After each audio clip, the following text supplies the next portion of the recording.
Welcome to Aschaffenburg, an old town in the German region of Bavaria, 25 miles east of Frankfurt. Moored to this popular waterside promenade is our ship Europa. Dutch-owned, Europa's charters range over many of Europe's larger inland waterways. We start from a quiet backwater of the River Main, moving stern first downstream until we clear the end of the island, home to many ducks and other birds.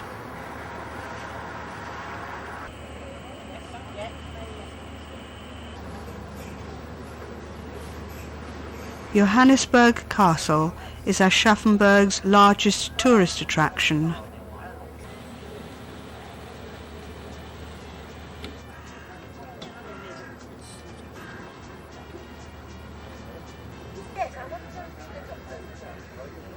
Having reached the end of the Ducks Island, we can now join the main channel of the River Main and head upstream.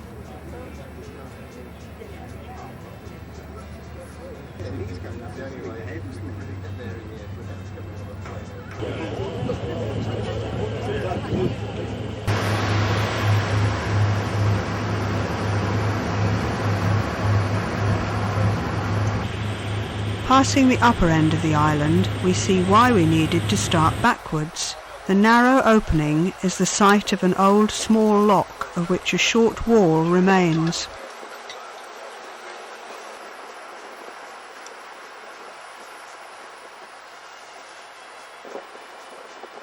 This factory has a gantry crane for loading water transport.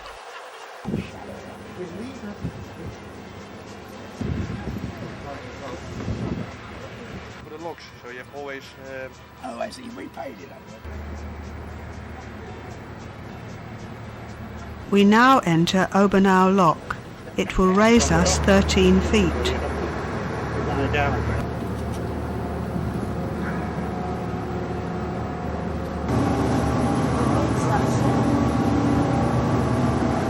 Locks on the River Main are long enough to take 3 ships at a time.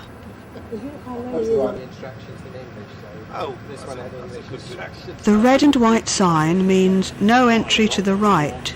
Beyond the weir control gates is a small hydroelectric generating station. Most locks on this river have one.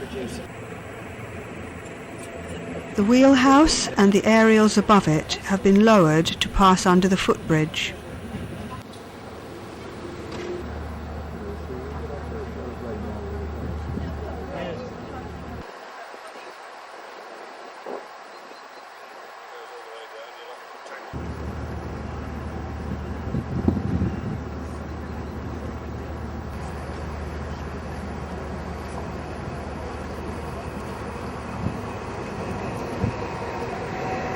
Two Dutch cargo ships are waiting to descend the lock.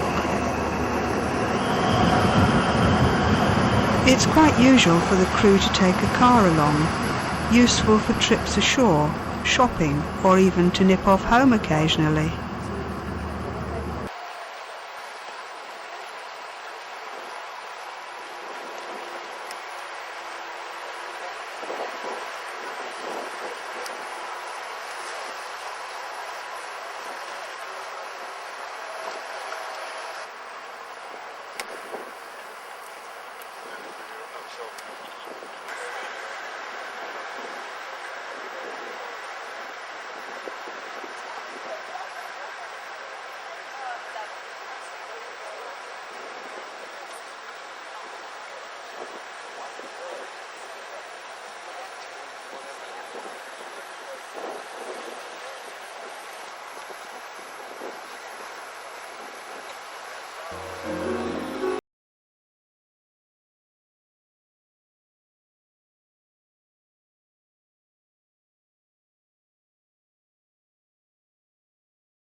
Europa is powered by twin diesel engines driving small propellers and steerable tubes. These produce a water jet whose strength and direction are governed by these controls in the wheelhouse. Direction is by swivelling the column, increasing speed by depressing the top lever. Of course, with this system there isn't a wheel in the wheelhouse. On the outside panels, the engine controls are a miniature version of those in the wheelhouse. The ship following us is using its bow thruster. That's a tunnel across the bow containing a small reversible propeller. The resultant sideways jet of water is a very useful steering aid.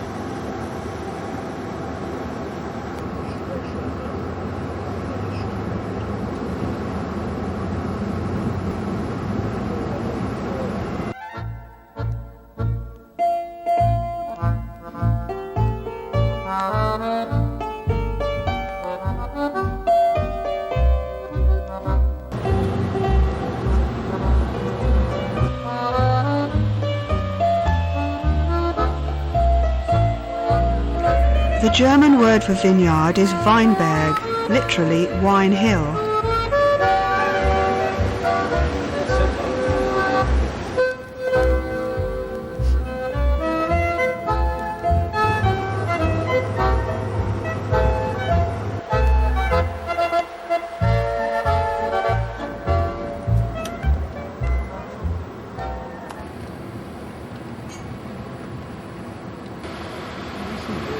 The conventional bow has a push-tow adapter to double the tonnage one crew can handle.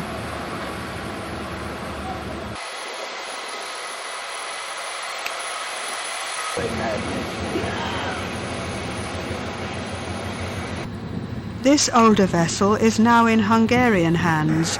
It will have come through from the Danube. The name is German for North Star.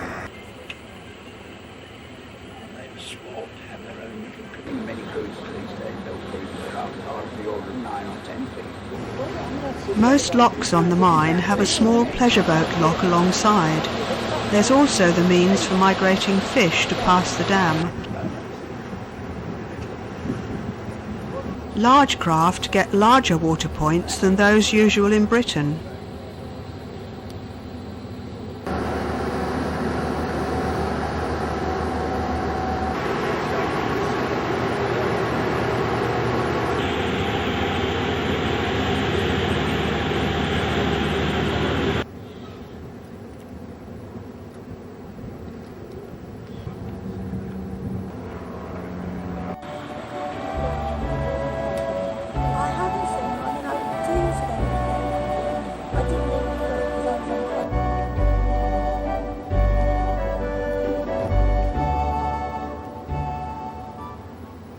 Owned by a film fan,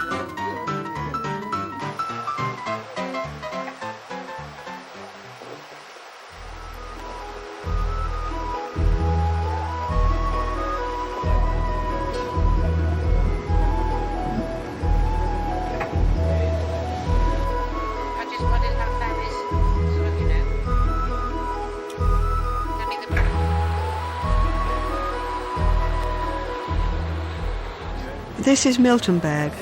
Europa will moor here for us to make a short walking tour of the well-preserved historic town centre.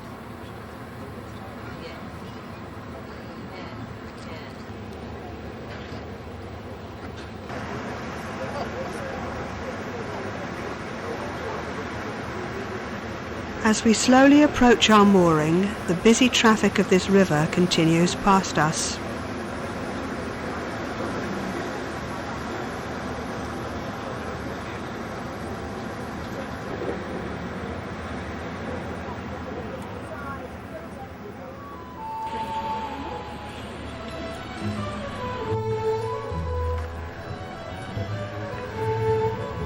Starting near the 14th century Würzburg gate, we are walking into the medieval Hauptstrasse, pausing in Angel Square, today's marketplace. Decorated with the flowers and geraniums. While the bad time of the witch hunting, for example. The old bakery is a well-preserved 16th century half-timbered house. Perhaps Miltenberg's best-known building, the Giant Inn, dates from the late 16th century.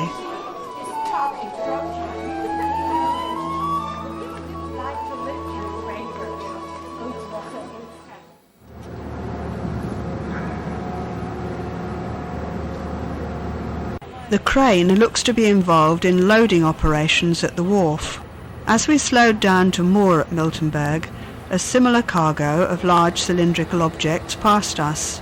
This seems to be where they are loaded, but there's no sign of the works which made them. So they must have come here by road from the maker's works. Water transport's ideal for such large items. It seems the wharf belongs to a sand works.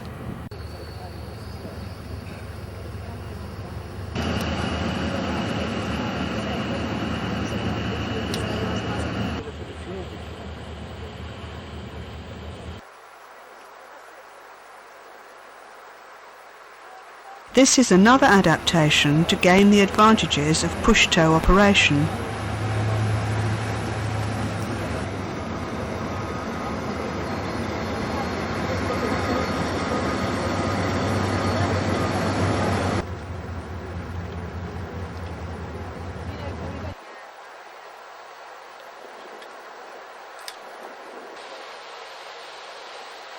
This village is Freudenberg. There's a witch on the bridge.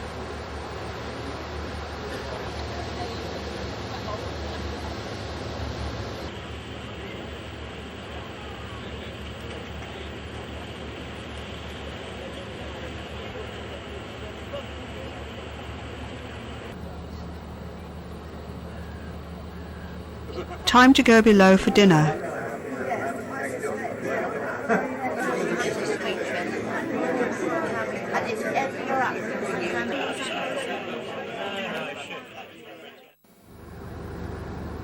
As in Britain, fine sunny autumn days can often start foggy, and it's generally thickest by the river.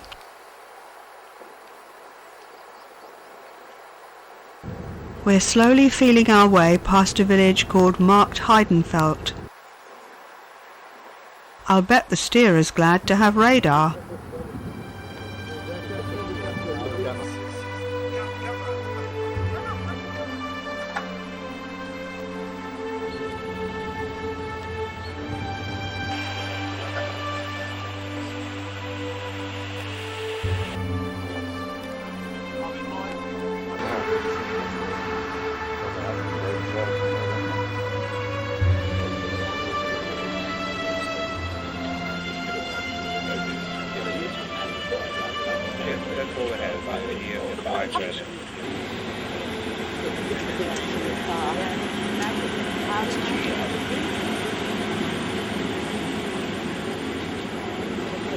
Mixing it with the 2,000 tonners in this weather, I'd be a bit apprehensive.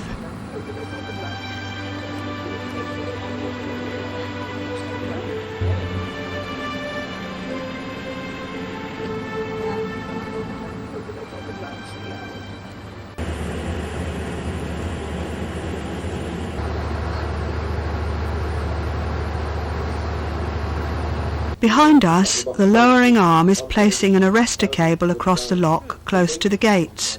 Stretched taut, it would lessen the impact should a ship be swept back onto the lower gates.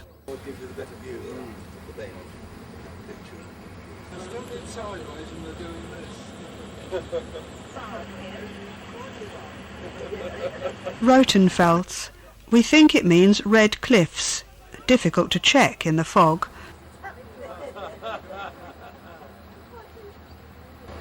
Kilometre 186, that's about 115 miles from the Rhine at Mainz. Several of the locks on this river are slightly curved.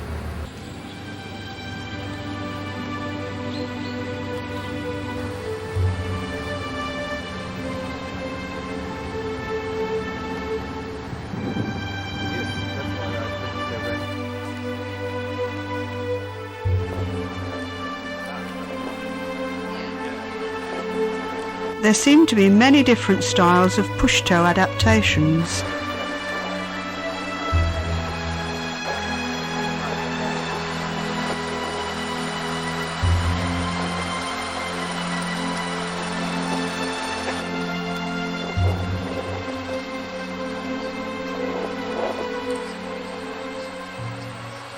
On the left, one of the many Neustadts throughout Germany. This is Neustadt am Main. On the right, the village is Erlach.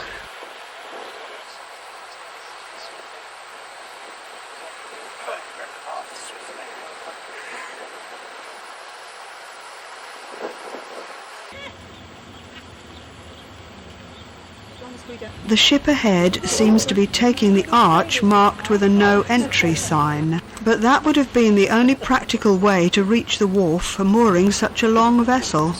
The village is Lohr am Main, seems a very convenient spot to transfer passengers to excursion coaches.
It's so windy when you're here. No.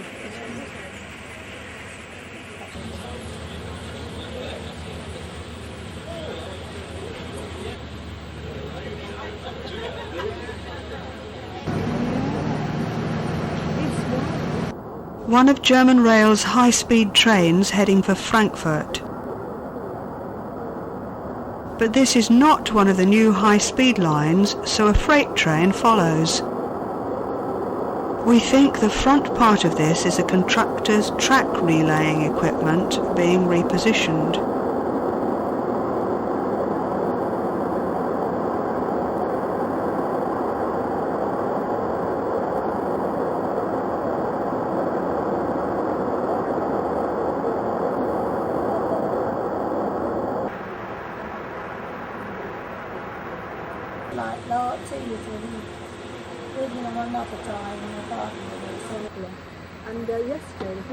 Waterway traffic normally keeps to the right, but unlike on the road, it's often convenient to pass to the other side.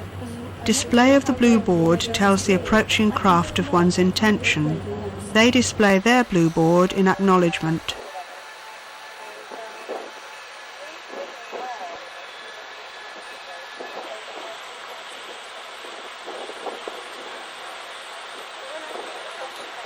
To the navigation authorities, they're sport boats.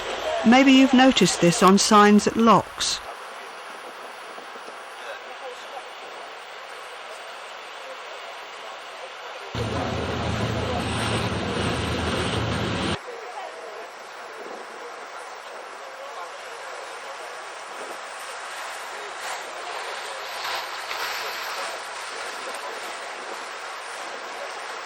This peniche has come a long way. Their home port is Dunkirk.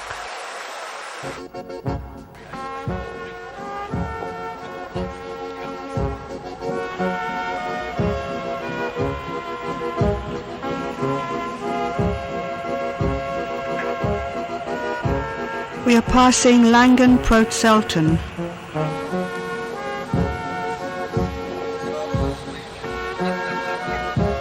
This bridge carries the Hanover to Würzburg high-speed railway.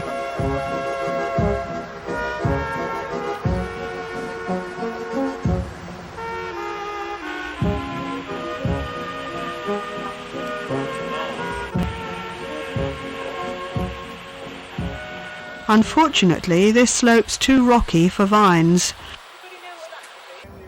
We're arriving at Karlstadt for another walking tour of an historic town.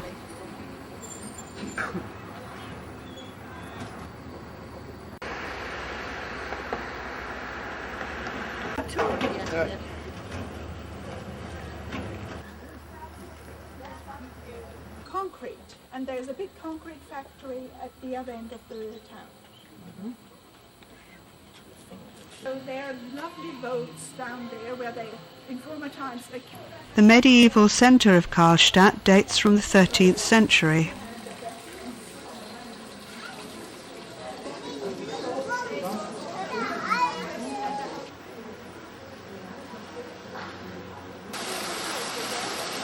Fountains in the market square seem a recent innovation.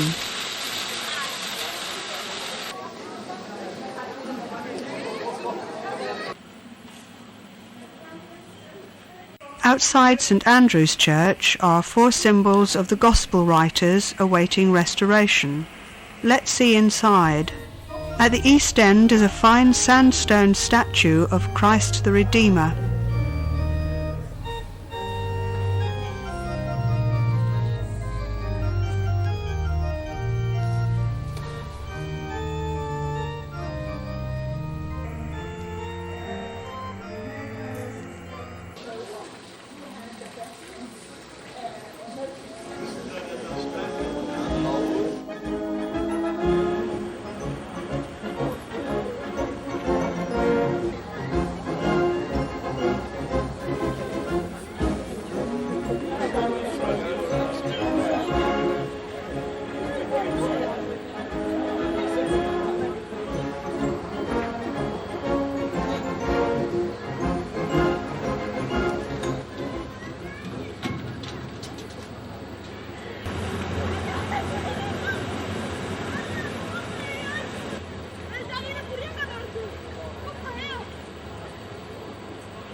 Speedboats are only allowed on certain sections of the river. Not all of Karlstadt is medieval, but this industry is able to use ecologically friendly water transport. Hope they won't be swamped by our wash.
It seems to be named Sky Town.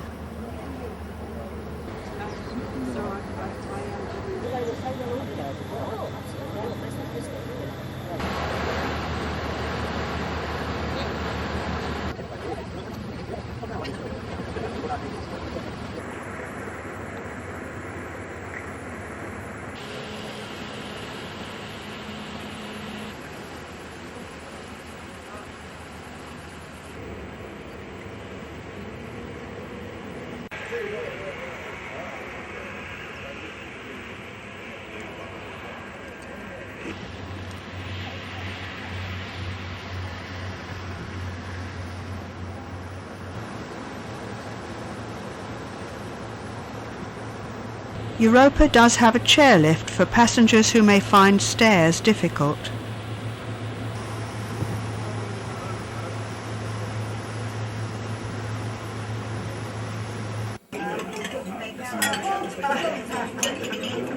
Breakfast time next day finds us entering the city of Würzburg.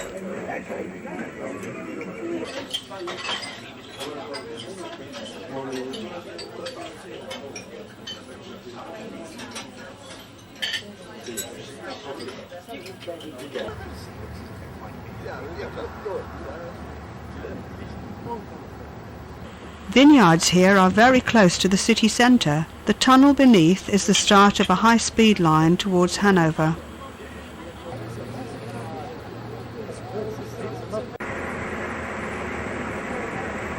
Würzburg is an international tourist attraction, so the trip boats run a frequent service.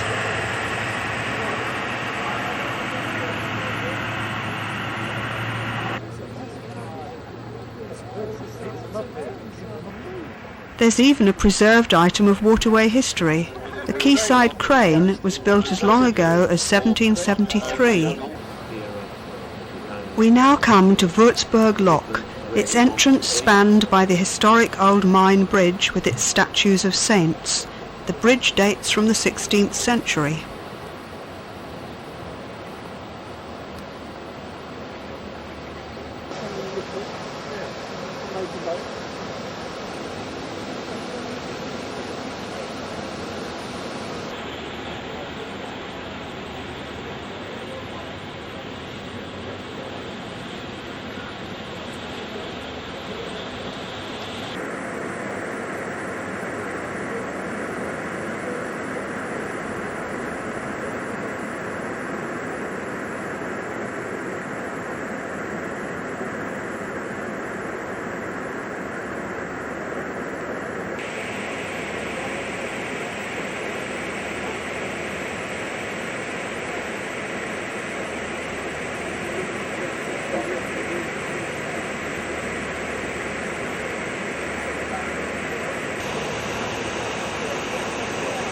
Recorded in handwriting. Directly outside the control cabin, the unusual rotary top gate of Würzburg Lock, protected by a tensioned cable.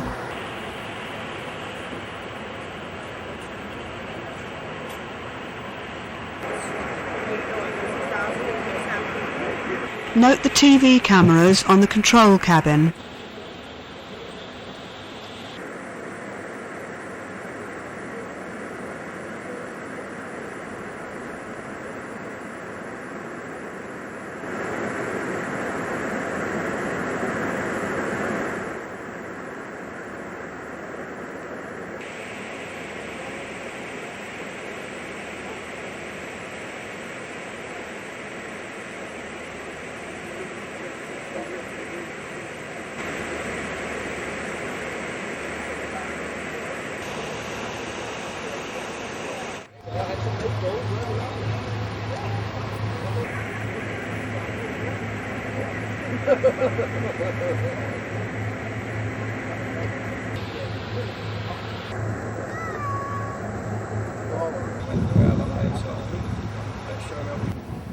Approaching Oxenfurt, we meet this maxi push-tow. The length is the maximum for the locks on the route from the Danube. With so much of the cargo space above the waterline, it's designed for lighter bulk cargoes, maybe grain. Moving this load would take at least 100 articulated lorries. By water, there's only a small fraction of the greenhouse gas emissions.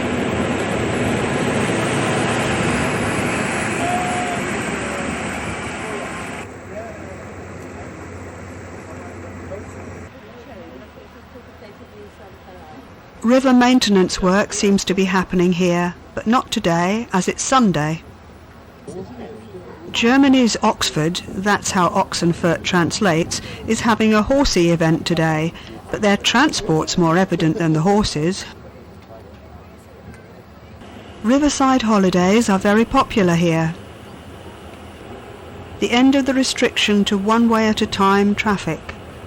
Frickenhausen has a water gate.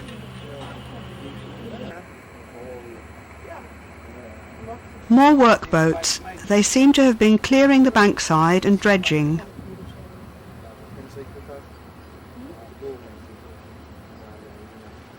Any more in this and she'll sink.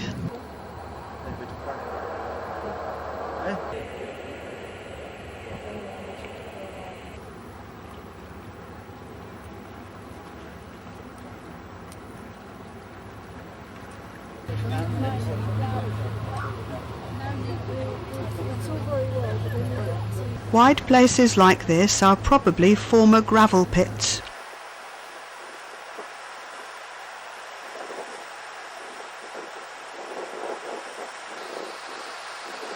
Could this be a German narrowboat?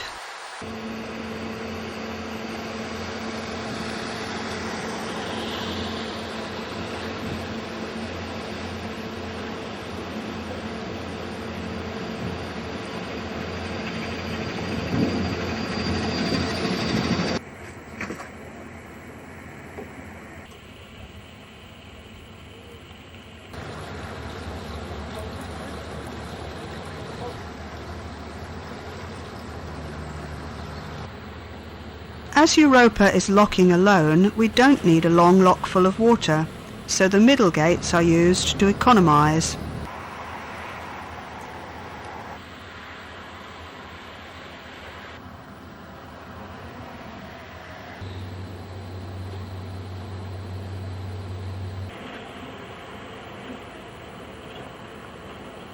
It's a nice quiet Sunday afternoon, so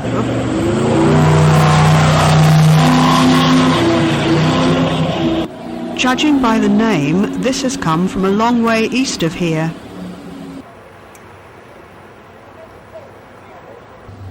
The old gravel pits or whatever have been turned into an ideal cruising area for small boats.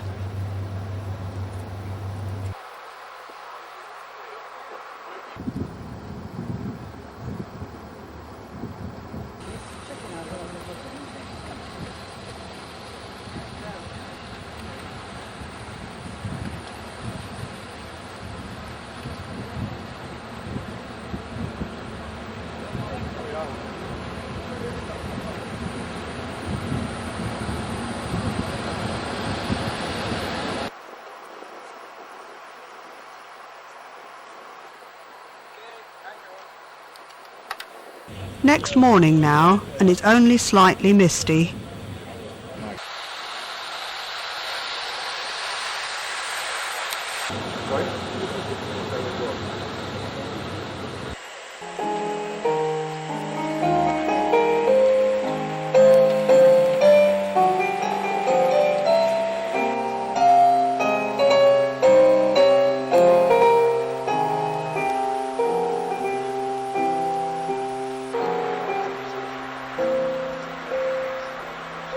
The farmer gets a free barn under the Autobahn. We're now entering the industrial part of Schweinfurt. Strange they haven't changed the name of the town. It translates pig ford.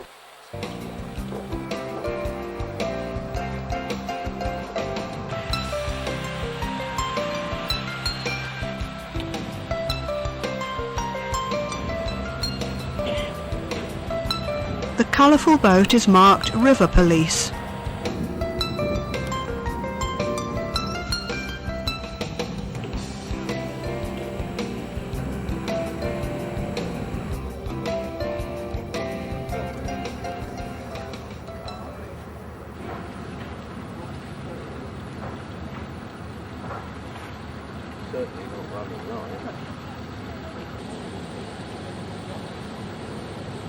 It's a tanker, but probably carries a chemical rather than oil.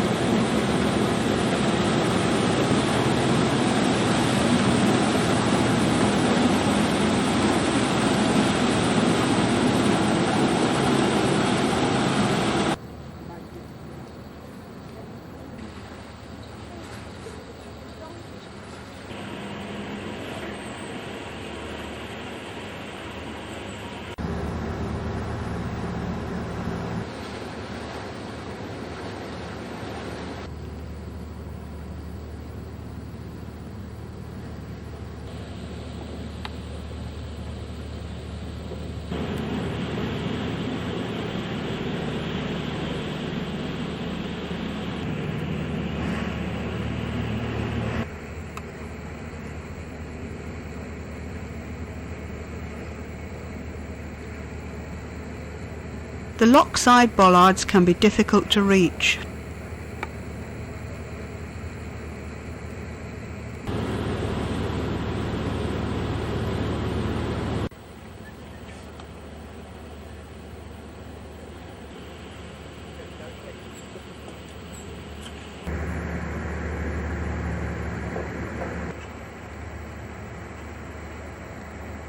Europa's reflection can be seen clearly.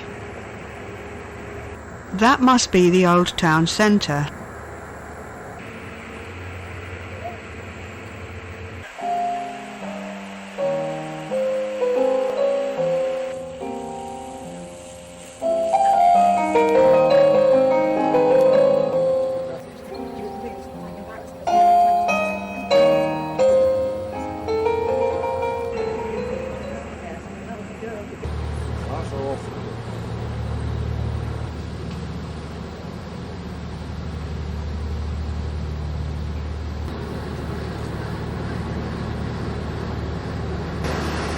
This is a deeper lock, 25 feet or 7.6 metres.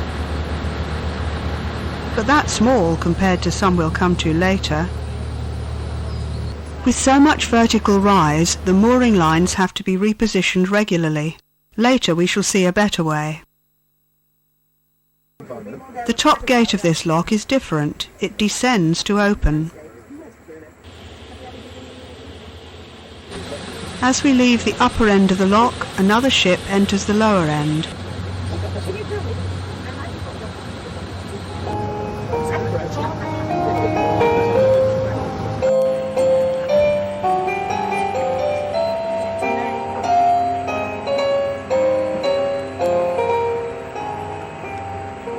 As we're passing on the left, blue boards are displayed. The flashing white lights can make them more readily noticed in some conditions. It's smaller than most on this route, probably destined for somewhere on a canal with smaller locks.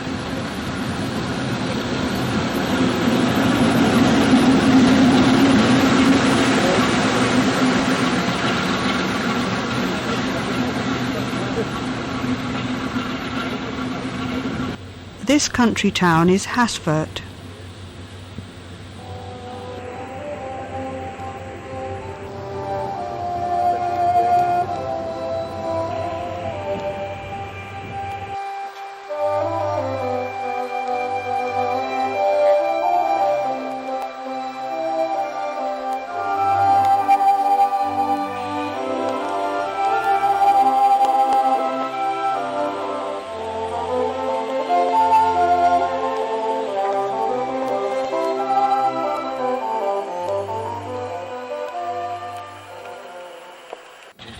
Four kilometres on, and we've just left Knetsgau Lock.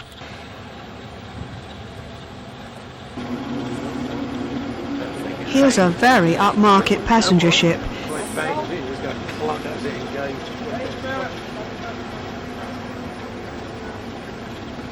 She's 85 feet or 26 metres longer and 6 feet 1.9 metres wider than Europa.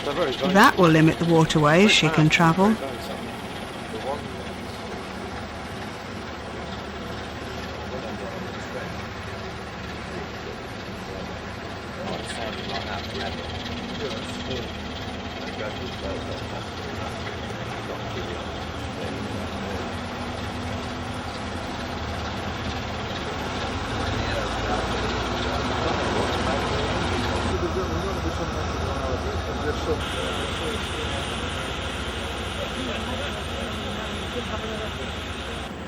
This push-tow is rather slow, so it's letting Europa pass.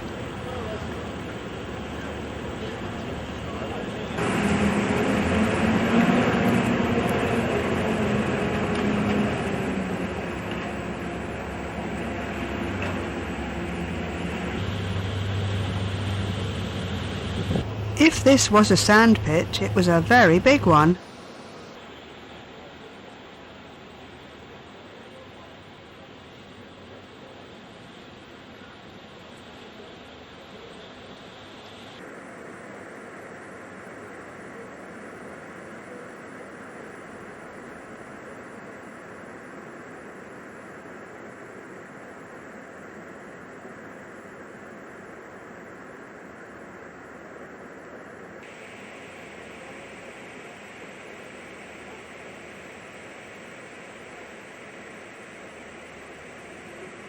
Although it looks like pushing a brick through the water, the barge is probably a more efficient shape below the waterline.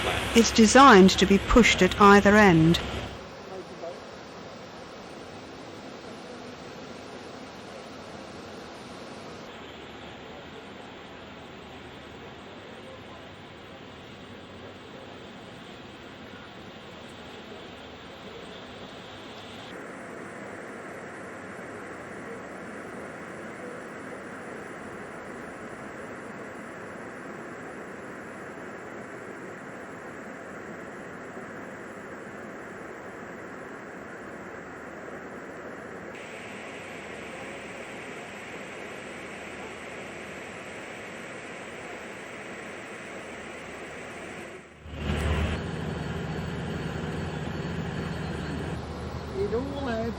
Once again, top and tail lock working. As we leave the top end, the push tow runs into the lower end. Aren't middle gates useful?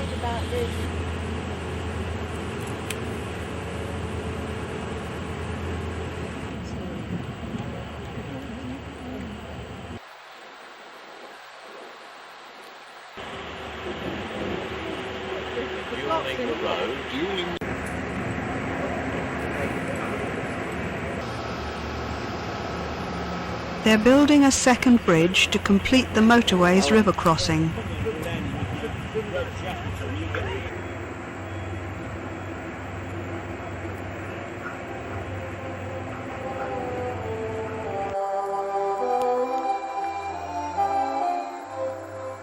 Altmühl is another attractive riverside town. There's a yacht club based on a backwater.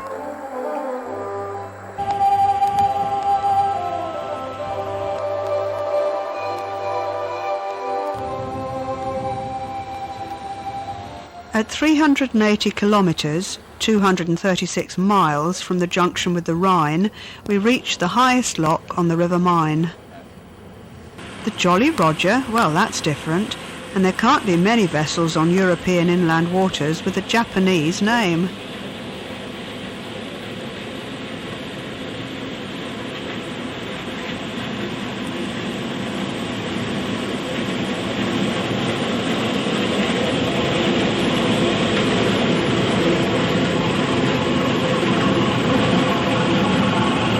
They have joined the European Union, it seems.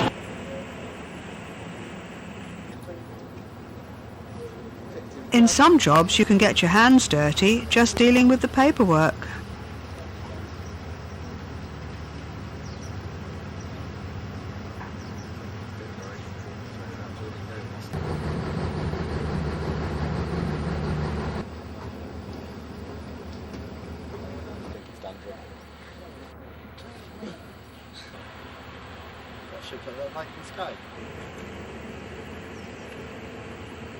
Kun je hier eens plaatsproeven?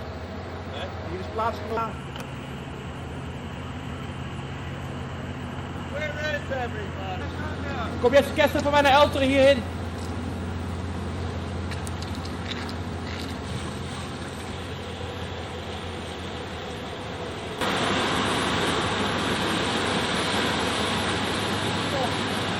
Two miles above Vieret Lock, we join the canalised River Regnitz. This is the start of the Main-Danube Canal. Europa moored overnight in the city of Bamberg.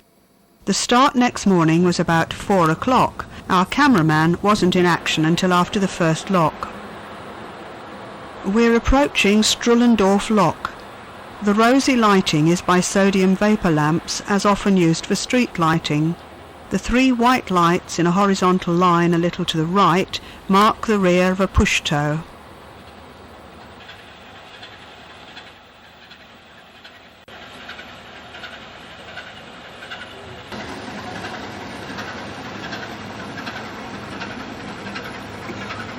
Named for the western side of the Hungarian capital, we don't need to see the flag to learn their nationality.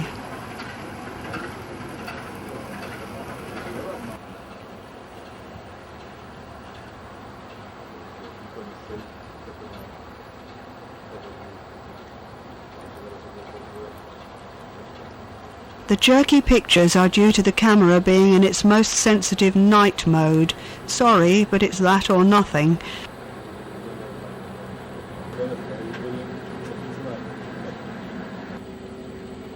The reflective triangle shows that the lock gate is closed. 3 white lights in a triangle mark the front of a push-tow.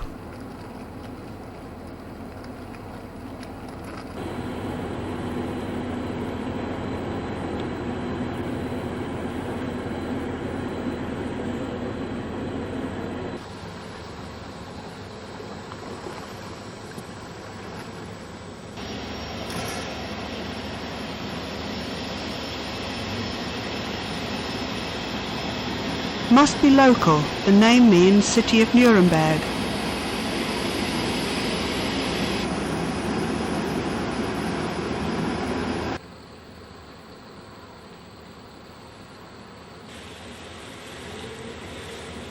This lock will raise us 7.41 metres, 24 feet.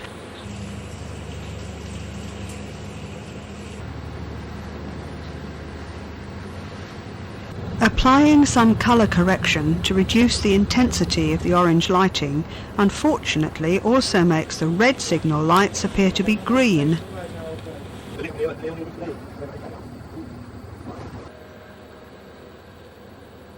The blue signal board would hardly be seen in darkness without the aid of the flashing white light.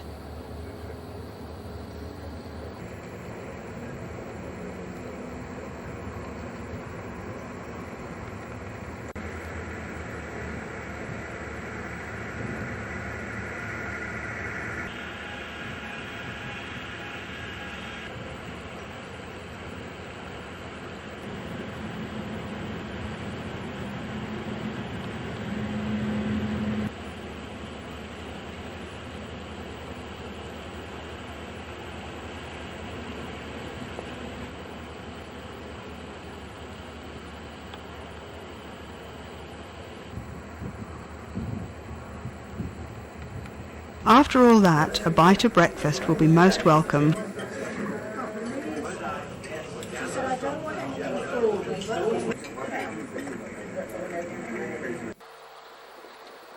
Back on deck just as we enter a river section.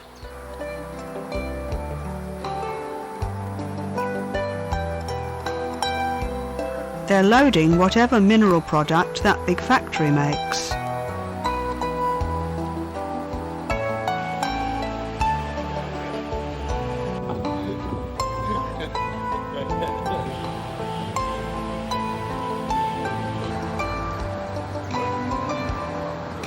At last, here comes the sun.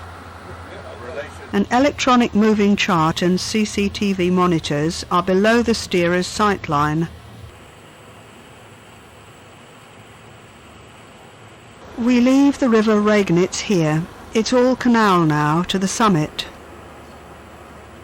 A turning place, or winding hole as we'd say on the English canals.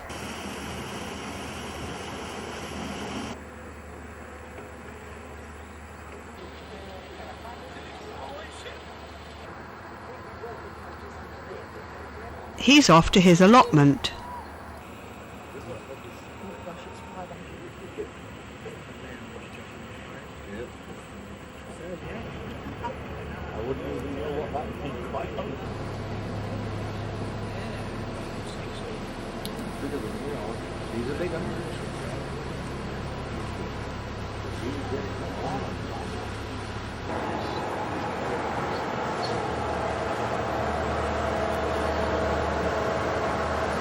Just where is Lindavia?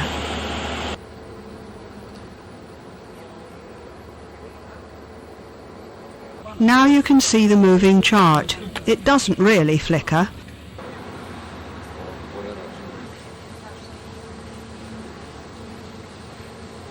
At 12 metres rise, almost 40 feet, this is the first of the deep locks.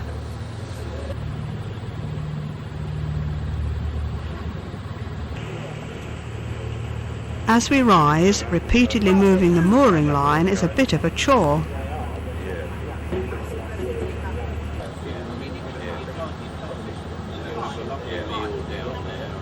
Locks this deep hold a vast amount of water, but about 60% of that can be saved if it is run off into these economiser ponds alongside. This water is later run into the lock as the first stages of filling it.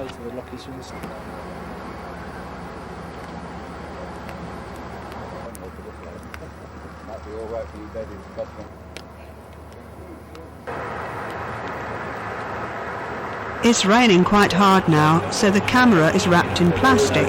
Sorry if it sometimes gets into the picture.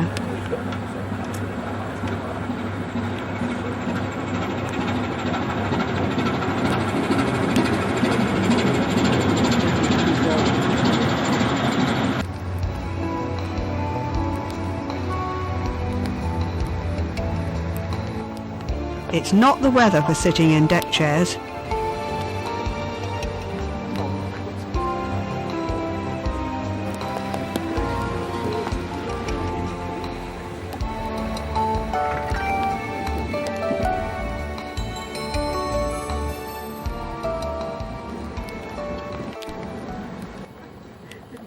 This lock is much deeper. It will raise us 18.3 metres, 60 feet. An appropriate name, it means Danube.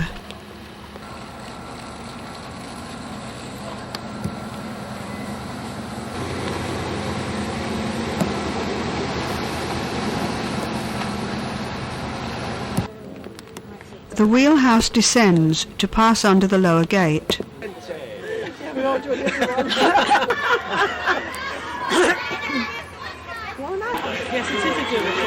Locks as deep as this are a triumph of design and construction.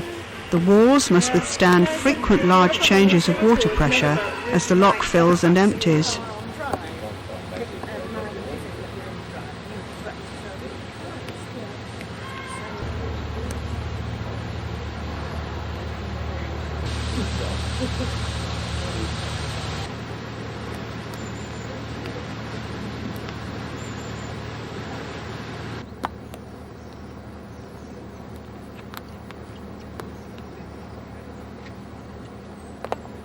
The top gate opens downwards.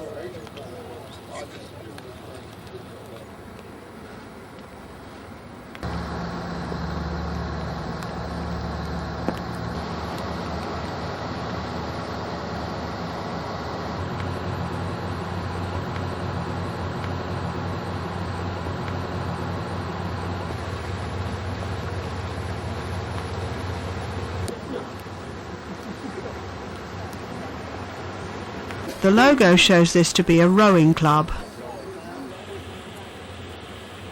The canal as far as Nuremberg was built in the 1960s. Since then it has been allowed to enhance the built-up environment here in Erlangen. But the canal exists to serve industry.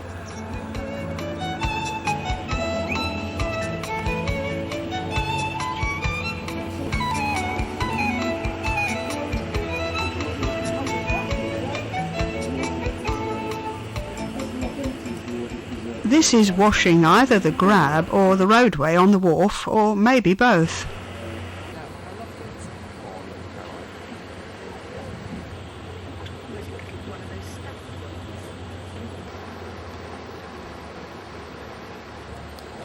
This wide water is a turning basin.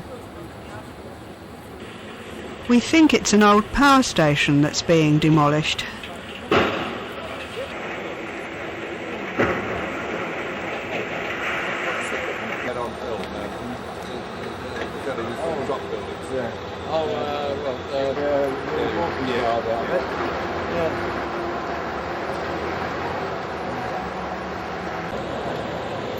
Ahead is a second lock with a 60-foot rise.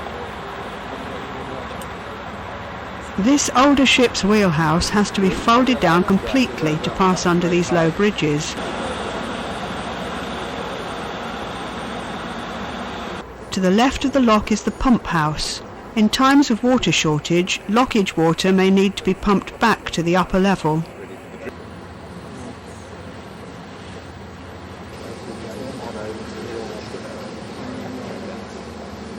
The bottom gate is already descending before we've stopped.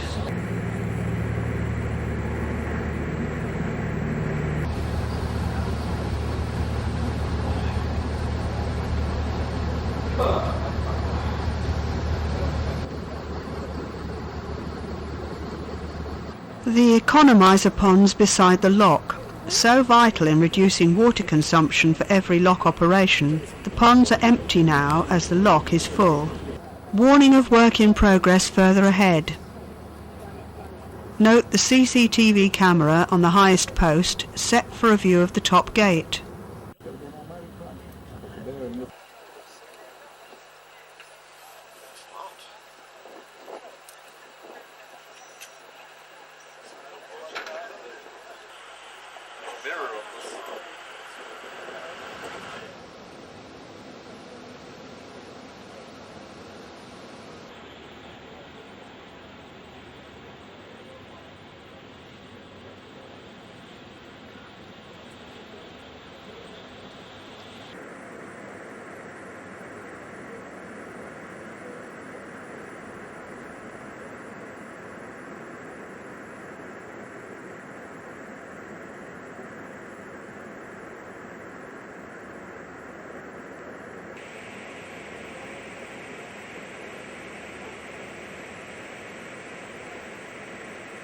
This hill has been covered with solar panels. It looks a bit artificial, an old mine waste tip maybe.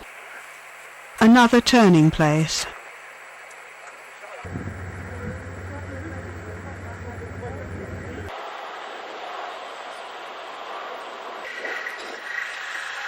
No shortage here of industries for environmentally friendly canal transport to serve.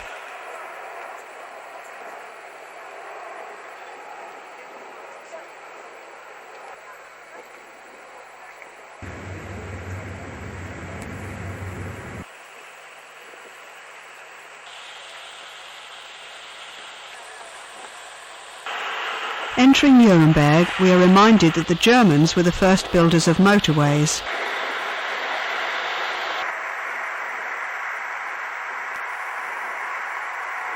Lowered so much to pass under the railway bridge, this is the only way to see ahead.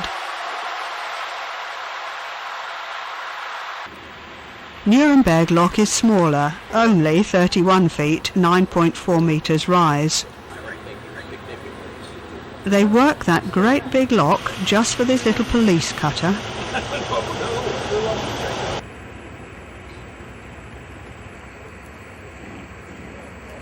Two push-tow tugs from Prague, parked here hoping for work, I suppose. It's a very long way round by water from Prague.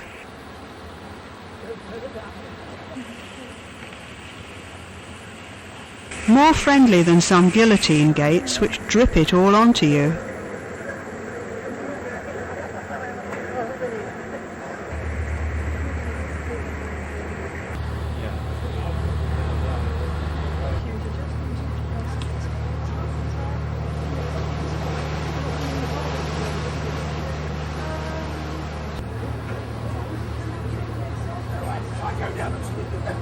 A good view of the telecoms tower.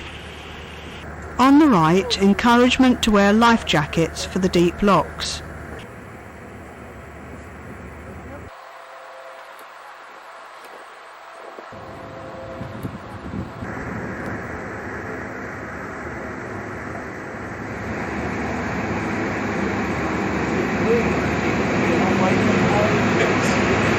Too high for the bridges and seeming too wide for the locks, they must have built it here.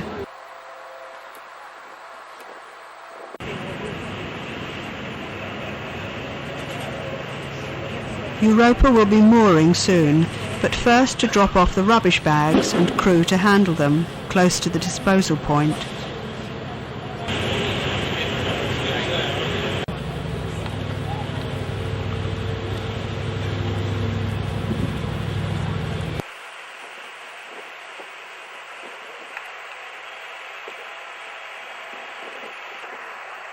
It's a popular mooring for cruise ships.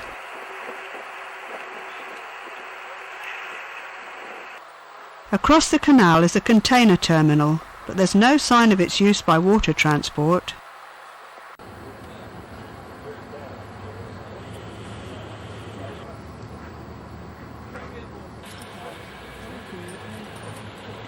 Some of us will soon be going on a walk to view the remains of the first canal to link through to the Danube.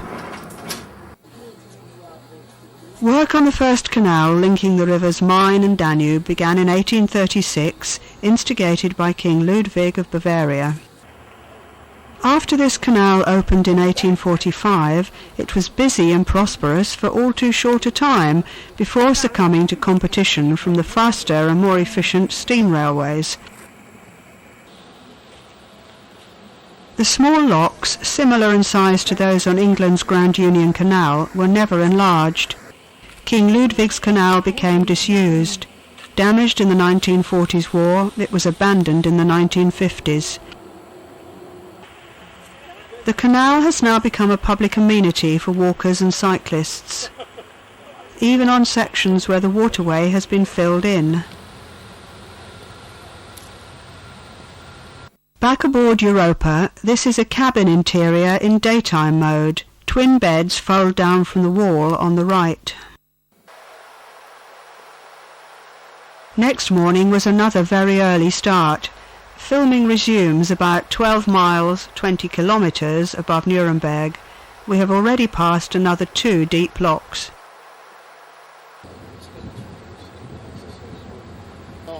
Kilometre 92, 57 miles of this canal behind us now. Another high bulk push tow like we passed on the river. We thought the cargo probably grain.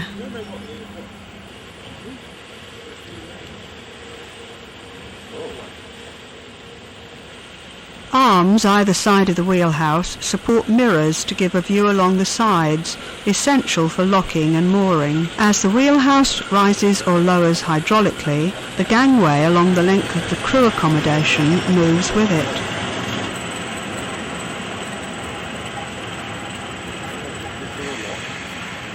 Ahead now is one of the deepest locks we encounter. It will raise us 24.6 metres, 80 feet. Following is the cargo ship which will be sharing locks with us. Please don't be misled by the colours of the house flag on the foremast, it isn't Portuguese. Locks on this canal have a length of 185 metres, 202 yards. Their width is 11.4 metres or 37 feet. As a Category 4 waterway, it is reckoned to take vessels of 3,300 metric tonnes cargo capacity.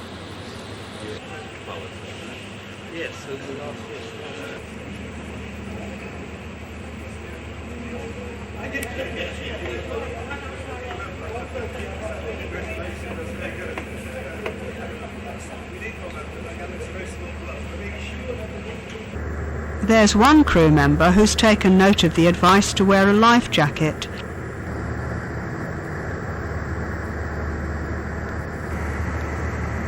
This lock is equipped with floating bollards. They rise as the lock fills, avoiding the need for constant repositioning of the mooring lines, though catching one from the upper deck of a passenger ship is rather more difficult than from a cargo vessel.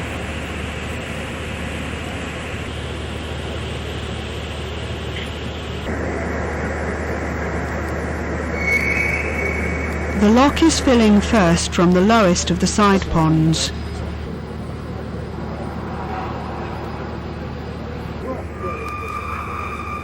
Those floating bollards are crying out for lubrication.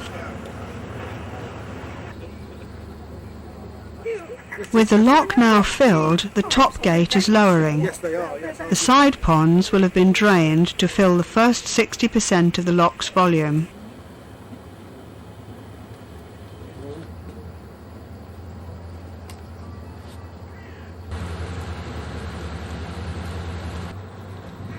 Will there be any breakfast left by now? Better rush and see.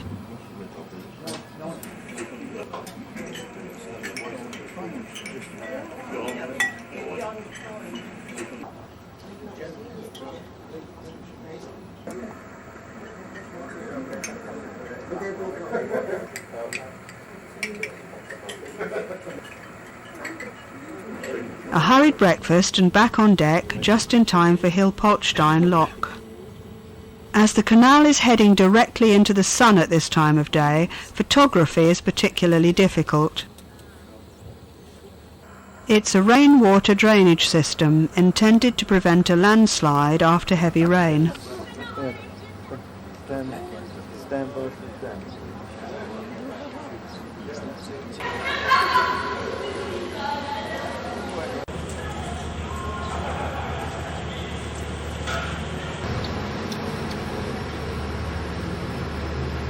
Another 80-foot, 24.6 metre lock. This is the last of the climb.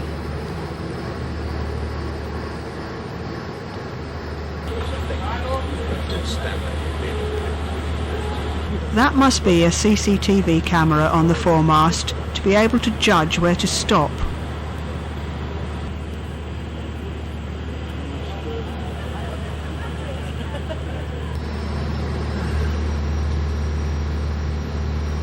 The water from each side pond enters with a rush, then it tails off. Then the second side pond. The water from the final pond flows strongest.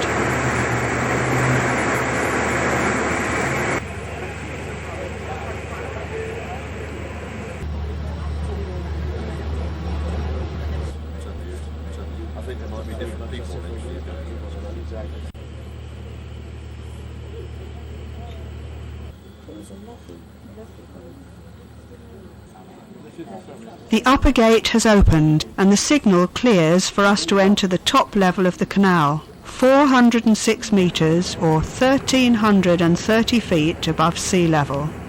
We are now at over 1.5 times the height of London's Canary Wharf Tower, or roughly half as high as the main Cumbrian Fells. King Ludwig's Canal crossed the high ground about 20 miles north of here, so we shan't see it until the routes converge in the Altmühl Valley. What appears to be a concrete wall is actually a monument marking the watershed between Rhine and Danube. Rain falling to one side or the other will eventually run to either the North Sea or the Black Sea.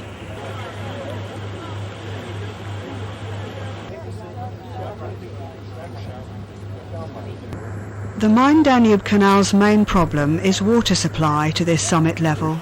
No rivers cross this plateau. Water has to be pumped up from the Danube past each lock in turn. The power for this comes from part of the output of those water-powered generating stations beside the locks along the River Main. We don't think this ramp was provided to allow a towing horse to be walked out of the water should it have fallen in.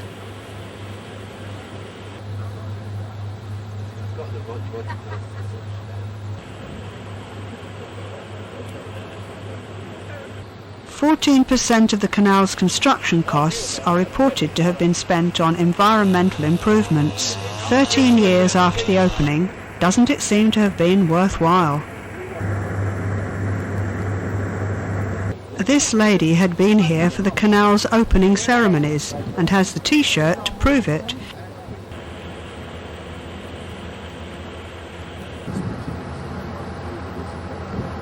Not a wind farm, but a solar panel field. Do country lovers protest about these too, we wonder?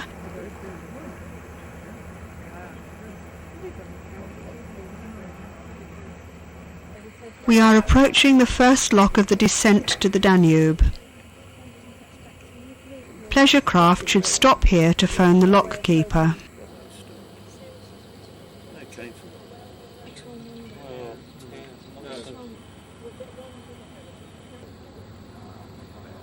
It's a 55-foot drop, that's 17 metres beyond the impact-absorbing buffer, which is located below the control room, so it's prudent to enter very slowly.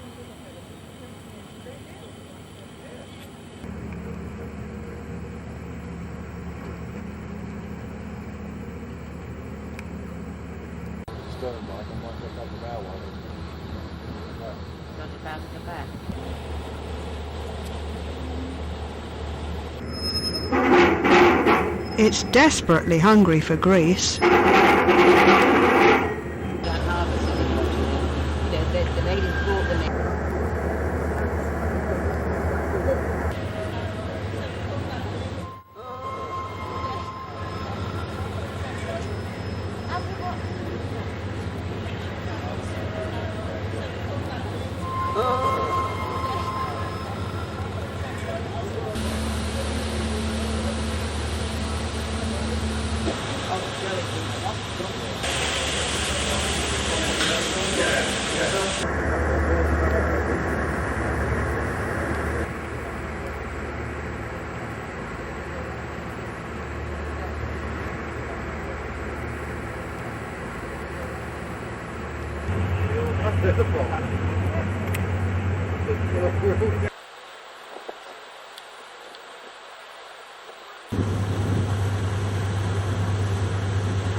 Time for lunch. Like breakfast, it's a help-yourself buffet.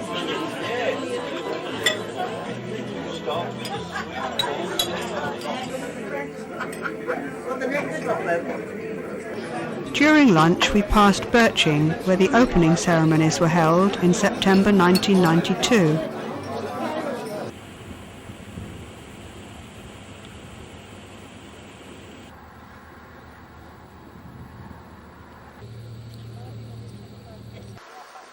An interesting combination forming a push-tow. An apparently new barge may be on its delivery journey. It's fitted with a false bow on which a CCTV camera is mounted. It may also have a bow thruster to assist manoeuvring. This is followed by a cargo of components for a chemical works or an oil refinery. Moving items so large by road would be difficult and expensive, causing lots of chaos to normal traffic. The size of these things has probably been designed as the maximum that can be loaded in a barge.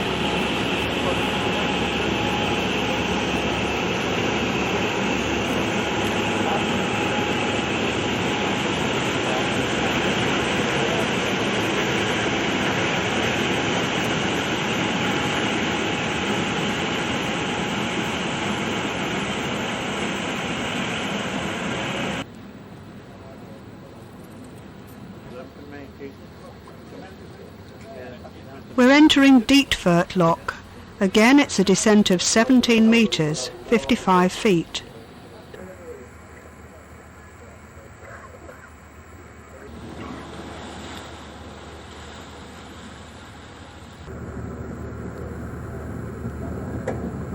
It's a spare top gate.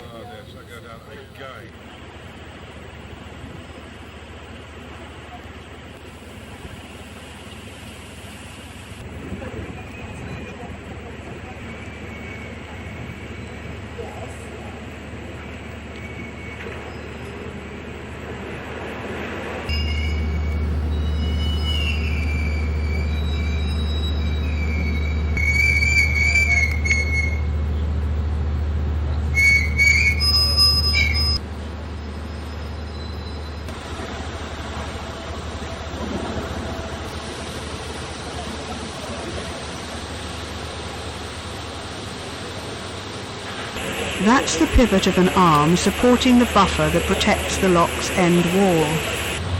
Two visitors from a very different canal environment.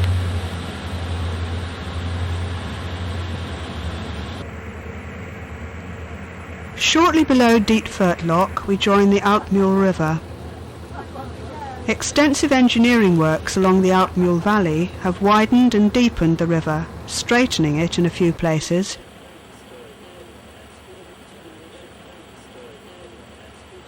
Just visible through the trees, a lock cottage of the Ludwig Canal.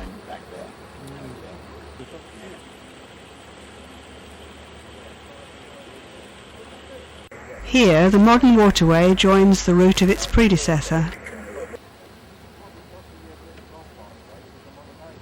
Another trace of King Ludwig's Canal. A regular scheduled service of passenger ships runs through the Altmühl Valley from Easter to October.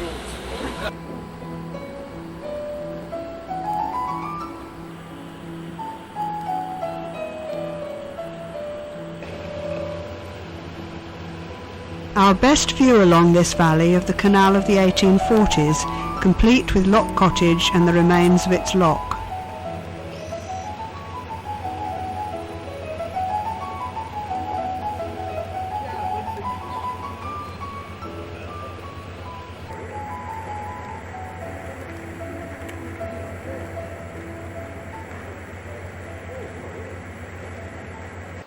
Another push tow with a false bow, close examination of which reveals a vertical pipe emitting engine exhaust. No CCTV camera on this one, but it's not a long tow. It seems to be another delivery journey of a new barge. Cheaper to build them in the east and then fit them out in the west, I suppose.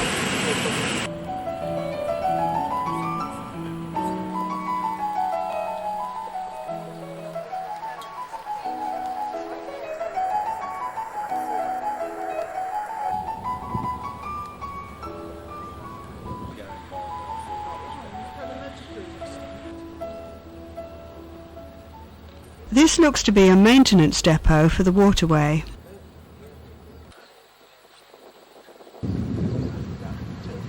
Purple paint, how posh.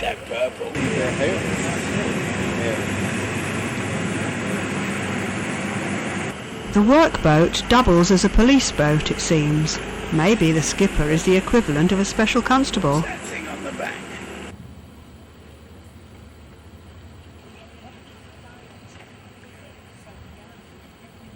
This stockpile of maintenance spares is carefully placed for easy lifting by crane onto a workboat.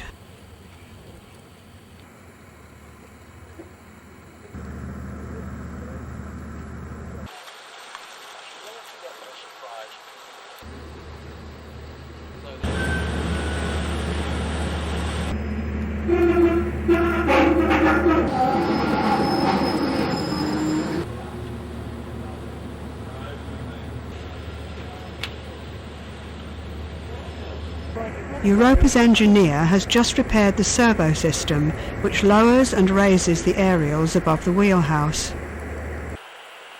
From left to right are the pleasure boat lock, 3 openings of the weir and the back pumping installation.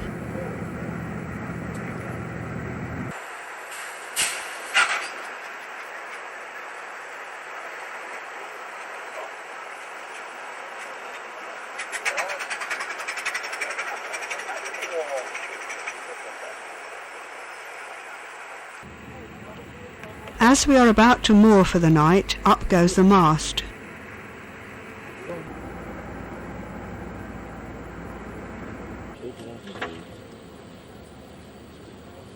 This is the ship we've been sharing locks with.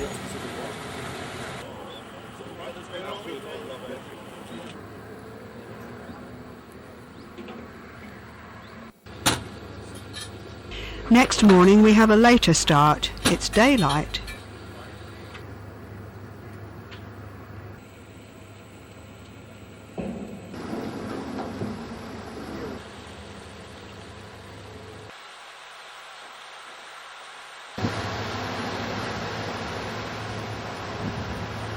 Are they real gentrified warehouses, or built recently? One of the ships of the scheduled service is moored here overnight.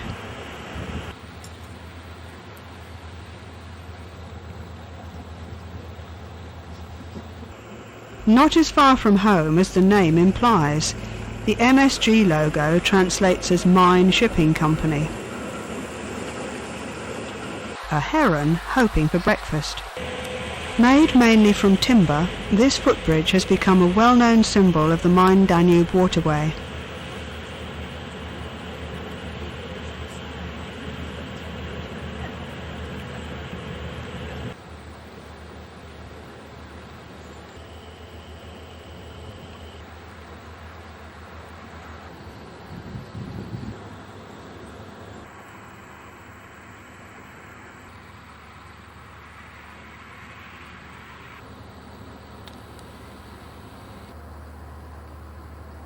Like Regensburg, Kelheim Lock is only 8 metres for 27 feet.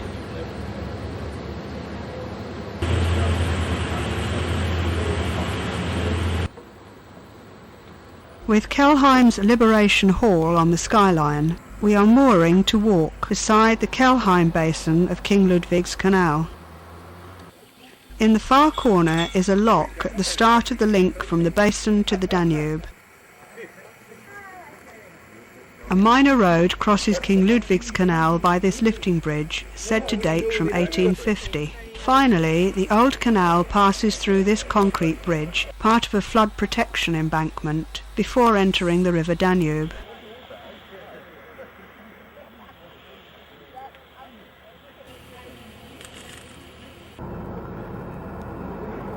Navigation of the Danube is not normally permitted above Kelheim. Environmentalists strongly oppose any proposal which they think might spoil it as a haven for wildlife. An exception is made for this 3 or 4 mile public boat trip to Miltenberg Abbey.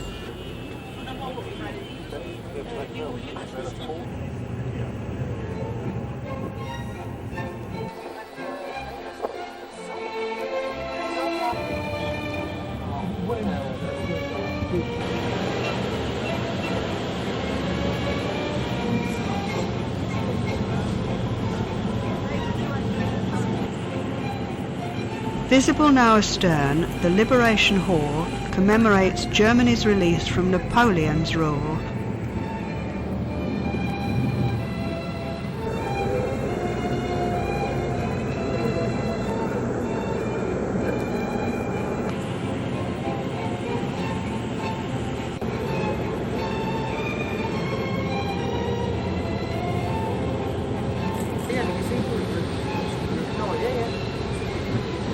More than 2,400 kilometres from the Black Sea. That's 1,500 miles.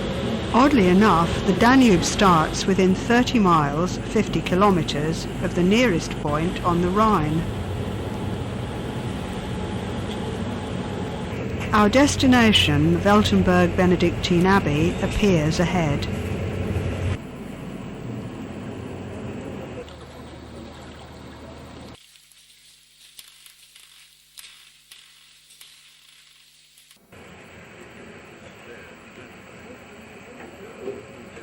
Officers and crew have dressed smartly, and there is an upper deck buffet as if to celebrate our imminent entry to the Danube. Kelheim has its own fancy footbridge.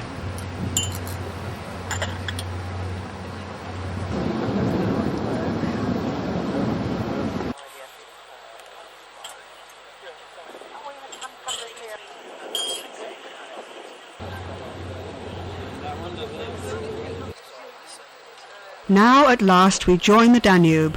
Blue it's not, did you expect? There's a sizable port now here at Kelheim, although the Danube wasn't regarded as navigable above Regensburg until the canal scheme was implemented.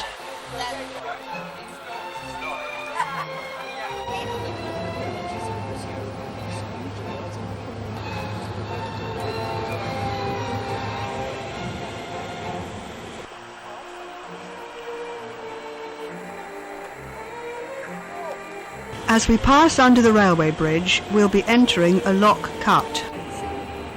A tug travelling with no push-tow does look a little odd.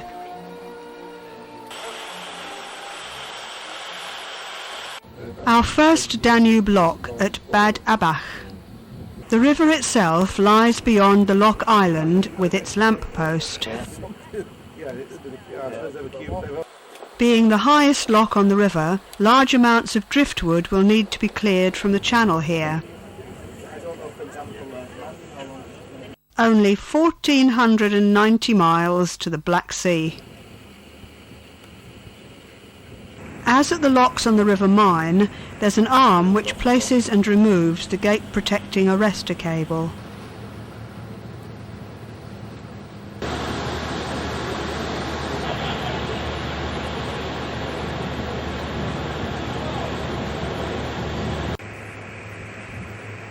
Looks like they've unloaded their car and gone off.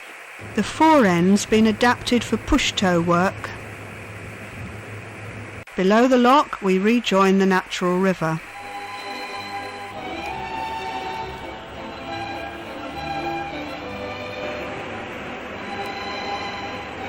The river bends to the right here to pass through the historic centre of Regensburg.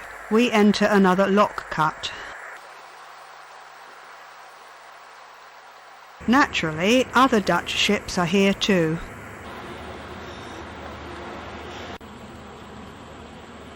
Our last lock for this trip, Regensburg. A relic of the long-closed metre-gauge Valhalla barn.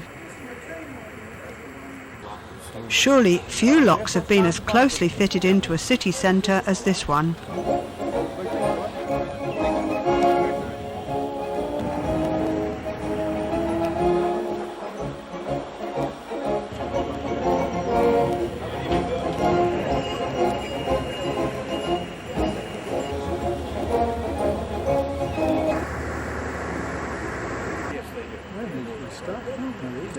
The Belgians are also here. Now we join the River Regen. Odd that the word also means rain. This oldie's been adapted for dredging. Obviously a good place to moor and go shopping. Up ahead, a trip boat is turning from the Danube into the Regen.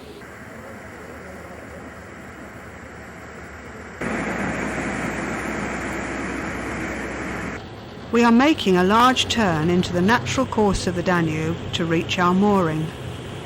Downstream lie the city of Passau, then Austria, Hungary and the Balkans.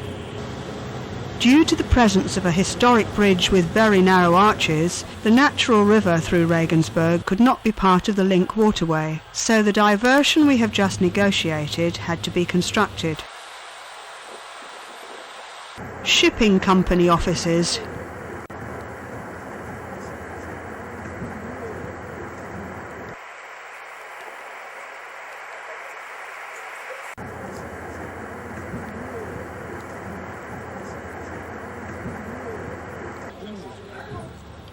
We shall be mooring in a fairly central but quiet spot. The waiting lorry has brought provisions for Europa's next cruise. Our crew have the luxury of a port employee to handle our mooring line.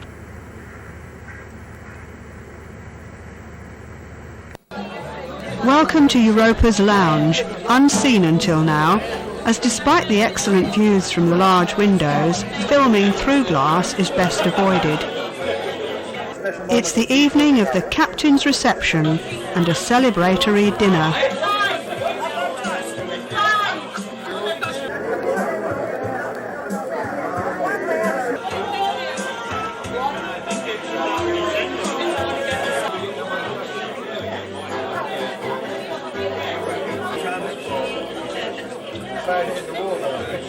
A big thank you to everybody for being such a wonderful group. I think that it's been a great success. It stayed dry for most of the time, and we almost saw all the places on it. But on the waterways, well, trip like this, the occasional hiccup is to be expected, of course.